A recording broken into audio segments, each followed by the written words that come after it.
r/ask Reddit. What conspiracy theory are you certain is true? Why? I am 100% convinced my barber is cutting my hair longer and longer each time. The city tore up the road in front of his shop months and months ago and are taking their sweet time fixing it. I'm convinced he keeps cutting my hair longer since then because this means I need more haircuts more frequently and this makes up for the lost business from the road being torn up. You know it's time to bring it up with him when he starts putting hair extensions in. See also, GTA San Andreas. The UFO conspiracy is a government conspiracy. Project Blue Book was a real program in which the US government purposefully made UFO sightings appear to be a government cover-up. In actuality, the UFO sightings were of the B-2 bomber, F-117 and other experimental aircraft. The military used the UFO sightings to cover up the development of these aircraft. I believe this program never stopped and the government loves the idea of UFO and alien conspiracy because it makes the government appear more powerful while simultaneously misdirecting the public. Edit. For clarification, he definitely misspoke when referring to the B-2 and Project Blue Book. It would have been the SR-71 that was being covered up. UFO reports were indeed made when the B-2 was being tested at Area 51. The military didn't actively perpetuate those sightings the same way they did with the Blue Book. Just let them continue. Also, a lot of people are recounting their personal sightings of UFOs that defy physics, etc. While some of these I would maintain could still be military aircraft, by no means am I saying all UFOs are explainable. I'm talking specifically about the idea that the government has made contact with aliens and reversed engineered their spacecraft. I would wager that the governments of the world have marginally more knowledge regarding true UFOs than the average citizen. This is also what I believe. In addition, they know a certain segment of the population will hunt out conspiracy theories. The government actively engage these people with exciting, fantastic and sexy stories of alien space wars, alien-human hybrids living among us, and secret space programs. These keeps the conspiracy types occupied and out of their hair for real secret programs, which are not fantastical in any way. I remember reading a story, or watching a docu somewhere about this. There was a guy who asserted he had observed UFOs somewhere in the US Southwest. He let someone know, and one day the government showed up, asked him all about it. He told them everything he knew. They confirmed everything he said. He was in fact communicating with aliens and whatnot, and should keep studying them and reporting his findings to them. The truth? The government had been testing helicopters in the night. These are the lights he'd seen and radio signals he heard. They wanted to delegitimize him, make him look crazy. It worked. No one ever believed him after this. This works for many reasons and is a clever tactic. Game 2 of the 2009 NBA Finals. Paul Pierce pooped his pants and covered it up by faking a knee injury. There's no way he hurt his knee so bad that he needed to be carried off the court, only to run back on the court minutes later and play like nothing happened. That and there was a noticeable brown spot on his pants before he went down. Edit. This was game 1 of the 2008 finals. I beefed up, I'm sorry. He still very well may have pooped himself at some point in 2009. We just have no evidence.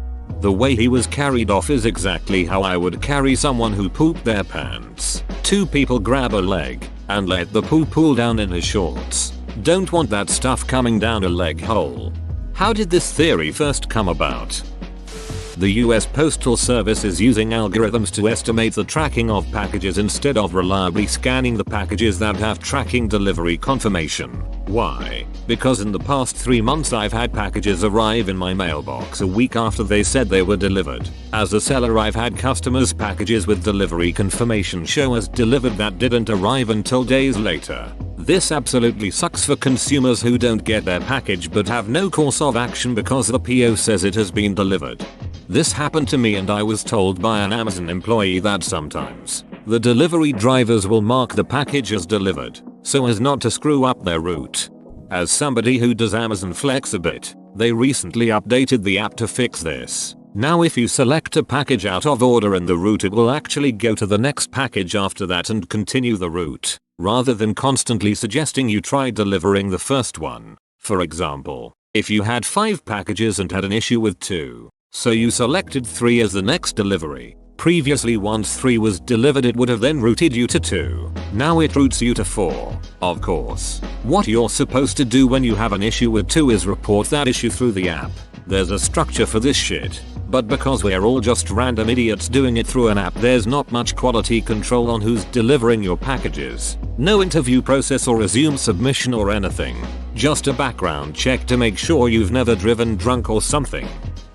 I believe Trader Joe's purposely build their parking lots too small so it looks like they're busier than they actually are. Today I learned that Trader Joe's tiny parking lot isn't just a thing where I live. I have lived in multiple states, from the West Coast, Midwest and to New England, and traveled all across the country. I firmly believe Trader Joe's selects their real estate based on shitty parking situations. Edit. Thank you for this list of large TJ's parking lots. Since I am moving again soon, I will take this information under consideration when deciding where we go next. Portsmouth, NH Danbury, CT half of New Jersey Virginia Beach, VA Westchester, CA Indio, CA Pasadena, CA Santa Cruz, CA. Reddit is just me and 8 million really cleverly written bots pretending to be people. Plot twist. 8 million Redditors cleverly wrote a bot to believe it's a human. And it's you. Calm down, Blade Runner. The moon landing. The moon never landed anywhere. It's still in the sky. Just look outside. No, it's just a super thin metal disc held in rotation by satellites. In Mark Ronson and Bruno Mars' Uptown Funk, the line Uptown Funk you up, Uptown Funk you up, they actually say duck a few times. Okay, so this one time I was at a farmer's market and there was this kid, definitely under 10 years old, playing an electric guitar and singing, which was pretty adorable. But then when he started on Uptown Funk he was definitely saying duck. Not intentionally, just how it came out. There was probably a crowd of about 50 people trying not to laugh so as to not make the kid feel embarrassed about performing. But it was one of the funniest things ever. Even the kid's parents were barely holding it together. My son does it the reverse way. I'm too hot. Hot day. It still makes sense. Big Mason Jar founded Pinterest to boost sales. They've got their fingerprints all over Etsy too. That Hitler didn't die in that bunker. The bodies found were burned. Well burned. Beyond recognition. Also, the source that everyone cites for this evidence was pretty iffy. Also, turned out the Soviet Union had the bodies for many years. Once they tested DNA, it belonged to a woman. Dental records didn't match. He is obviously dead now. But once you read about Hitler's death you come to find there isn't any real evidence the bastard died. Even Stalin believed Hitler escaped.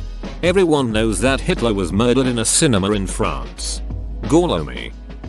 The Turkish coup was an orchestrated attempt at a power grab by Erdogan.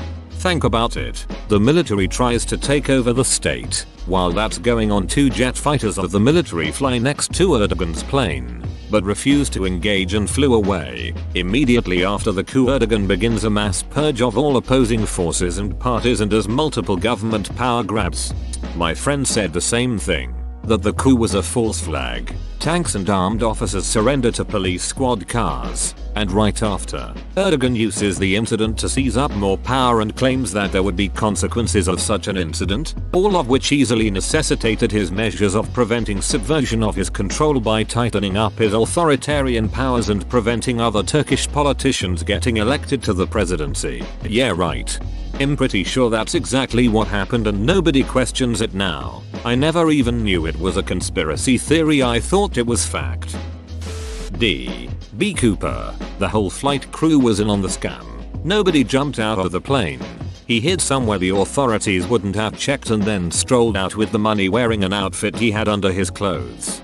D. B. Cooper took the money and went on to live under the alias Tommy Wiseau. I'm partial to the theory that Ron Paul is D. B. Cooper. The age-adjusted sketch that the FBI released in 2008 looks a lot like Paul, and pictures of Paul from the mid-70s look a lot like the original sketch. Paul's height, 5 feet 11, also matches Cooper's description. In addition, Paul first ran for office in 1974, the year after the hijacking, which would fit if the hijacking was a way of raising money to go into politics.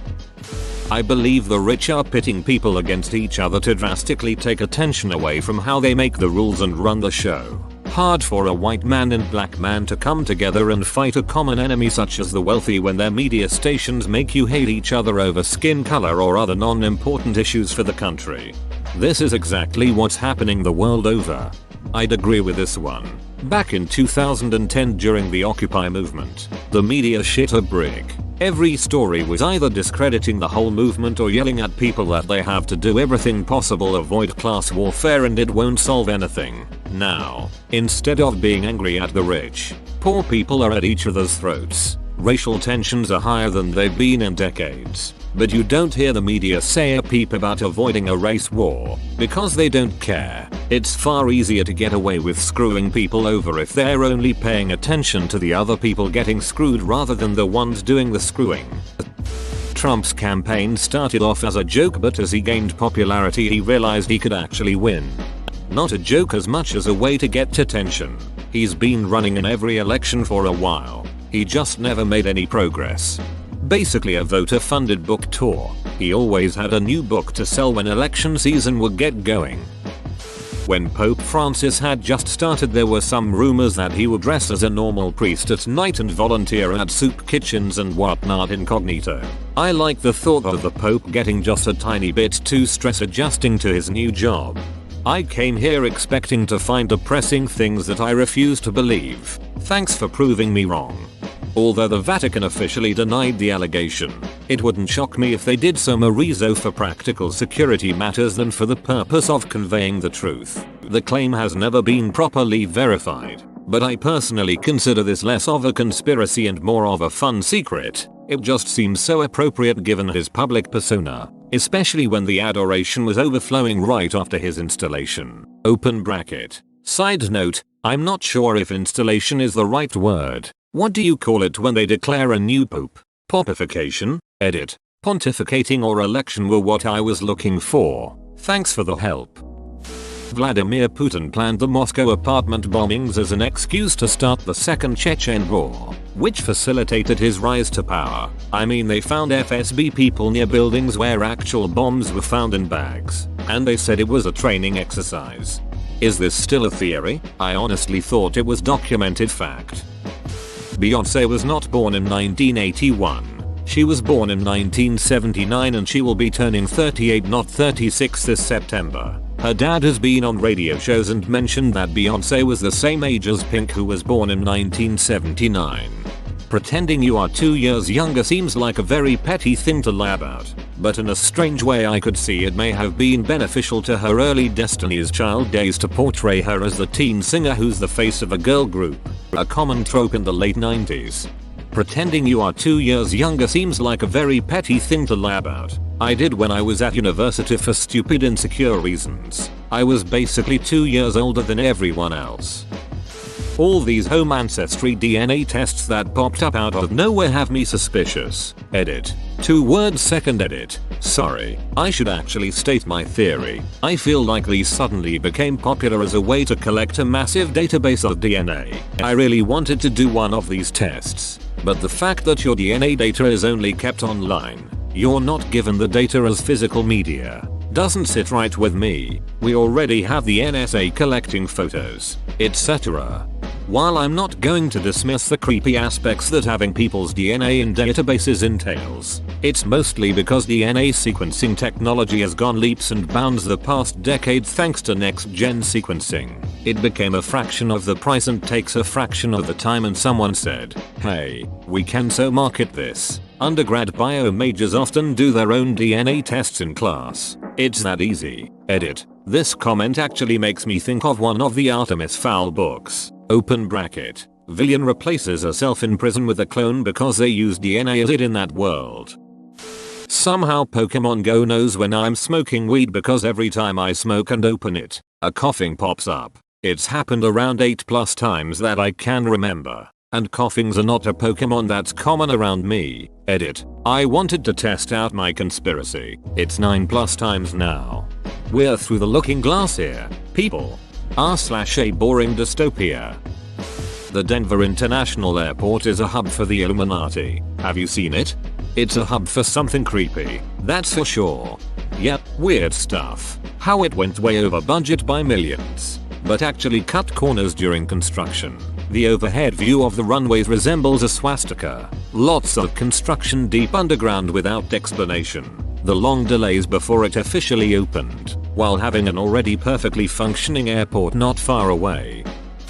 David Stern forced Jordan to leave the NBA because of gambling, and that is linked to his father's death. I believe this to be true as well. Jordan was a well-known gambler and there was no sense in tarnishing the image of him or the NBA, so his suspension was guised as a retirement. Unrelated. He's said to be a real donghead. Unrelated. He's said to be a real donghead. That seems to be the standard takeaway from an I Met Michael Jordan celebrity encounter. Grocery stores move shit around all the time to keep you in the store longer. Not the basics like eggs, bread, and milk. The weird stuff like chia seeds, lemon juice, and tartar sauce. This isn't a conspiracy. It's true. Even Costco does it. It's to get you to see more items in the store and is proven to make you spend more. Multiple times I have been on Tinder and seen someone and said to myself, holy shit, death swiping right, only to be greeted with the "you are out of likes" screen. I just wait till the morning though. They're still the first ones on there. Seems like it has happened way too often to me though.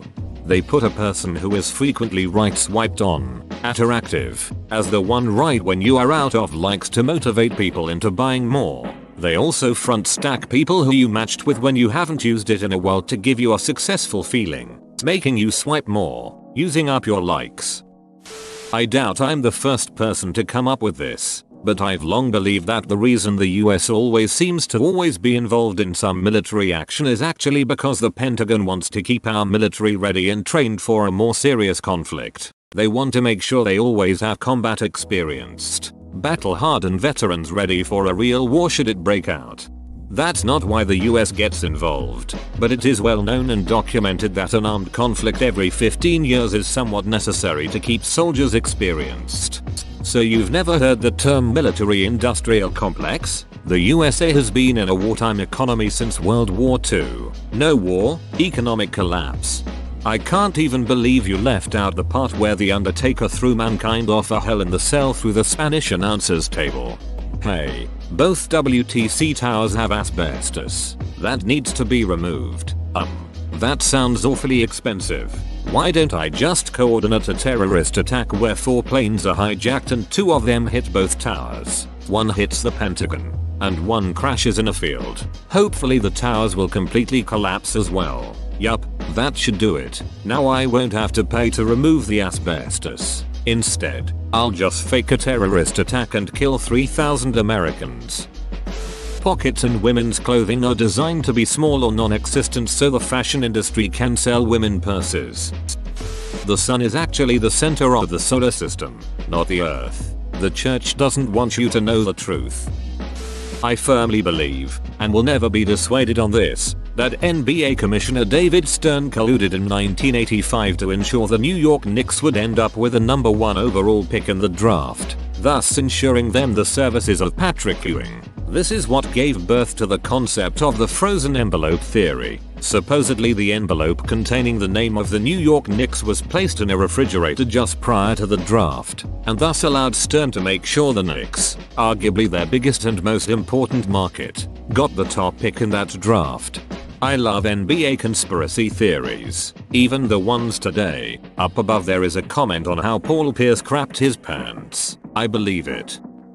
The reason Eazy-E died of AIDS is because Suge Knight murdered him, hired someone to inject AIDS-infected blood into his system. Suge even alluded to it on Jimmy Fallon's talk show. So how many deaths is Suge Knight responsible for? Isn't he blamed for both Biggie and Tupac's deaths? He definitely put a hit on Biggie, but Puffy was the one that put a hit on Pac. Biggie was just retaliation. The death of Dr. David Kelly, no way was it suicide, and Tony Blair has blood on his hands over it. My dad swears he cured his cancer with weed. He made some kind of oil in the backyard and ate it for a few months and no cancer, no radiation, no chemo. He ate a ton of that stuff. He was high as hell. He calls it Rick Simpson oil. He had hairy cell leukemia from Agent Orange that turned into lymphoma after about 15 years. I'm just glad I have my dad. I don't care how or why it worked. Not so much a conspiracy theory, more like a prediction of the future. Anything I do or post on the internet might one day be used against me, especially if I become a more prominent public figure or important person. Someone can and will one day know too much about you. Elite pedophile rings. Example, the Dutroux affair. I made a huge Today I Learned post about this and it got 33k upvotes. A retired police officer found Cyril Smith, British MP with 144 accusations of child molestation and abuse, in a home with a sex offender and 2 drunk teenage boys. He was threatened to be prosecuted under the Official Secrets Act. Nothing happened. Moreover, there were tons of other instances of child abuse that happened in the late 70s or late 80s in Elms House in London because Smith was part of a massive paedophilic network that consisted of MPs and government ministers. Everything they did was covered up and every officer which tried investigating was threatened with the Official Secrets Act. They were even tied to the murder of an Indian boy in the 80s who was completely mutilated. Almost all of the investigation files regarding Cyril Smith were destroyed by the Metropolitan Police. In effect, a dossier of all the members in Parliament and top bankers and government officials was drafted by a Conservative MP, Geoffrey Dongens, which was later lost. Margaret Thatcher later explicitly prevented one of these politicians, Peter Heyman, a top-level British diplomat, in this suspected ring from being investigated, even though a 33-page document by the Director of Public Prosecutions showed he had paedophilic material. When David Cameron back in 2014 paneled a board to investigate it, the first 2 heads of the board were fired. They officially resigned, and then the third one was rehired because they had to disband the panel to make another one. Insane. This ring didn't just die in the 80s in Britain, it still exists today. Multiple cartels are operating in the US, and they are a big part of why the average working person is struggling so much there. By cartel, I don't mean a drug smuggling group. I'm talking about a group of legal businesses and corporations who work together to keep prices high and costs low while pretending to compete with one another. Cases in point, telecom providers. It's well known that there's a literal agreement between Time Warner and Comcast that they won't compete with one another, that each is their sphere of interest and they won't move into the other sphere. This has the effect of stifling infrastructure investment and keeping prices high. Healthcare costs are another cartel situation. Voter suppression efforts by the Republican Party. There's no real problem with in-person voter fraud in the US. There's maybe a dozen cases of it, out of millions of people, but Republicans are pretending there is a problem so that they can suppress their opponents' voting rights.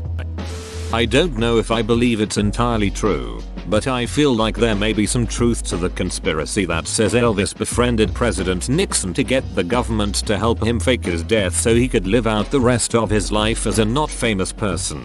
It's at least somewhat plausible. But who is going to fake their death as? He died on the toilet pushing too hard? ? When you're lying, throw in a bit of self-embarrassing info, makes it more believable. That the McCanns were actively involved with the disappearance and or death of their daughter Madeleine. That op is conspiring to make me read all these posts and believe the 9/11 and JFK theories. Khloe Kardashian's actual father is O.J. Simpson and nothing is going to convince me otherwise. The chemicals in the water turning the friggin' frogs gay. Simulated reality. Spiders have 8 eyes because they are actually self-replicating webcams that locate and move to corners where using silk wires they build a structure which they can use to trap small animals for food and also as an antenna they can use like a string instrument to send data to their network. That's just science right there. Elliott Smith didn't kill himself. Yeah, he sang sad songs, but he was recording a new album and had just invited a new producer to help him work on it. And no one stabs themselves in the chest twice. IDK who did it, but he didn't do it himself. Not saying you're wrong, but lots of people stab themselves multiple times during a suicide attempt. They're called hesitation wounds. For example, Artie Lange stabbed himself 9 times with a chef's knife and fortunately survived. Again, not saying anything about ES. Darth Jar Jar. Whoa, you made it to the end? You're a ducking beast. I'll cut you a deal. Smash like and subscribe for more curated content, bruh. It's free and that's a great price.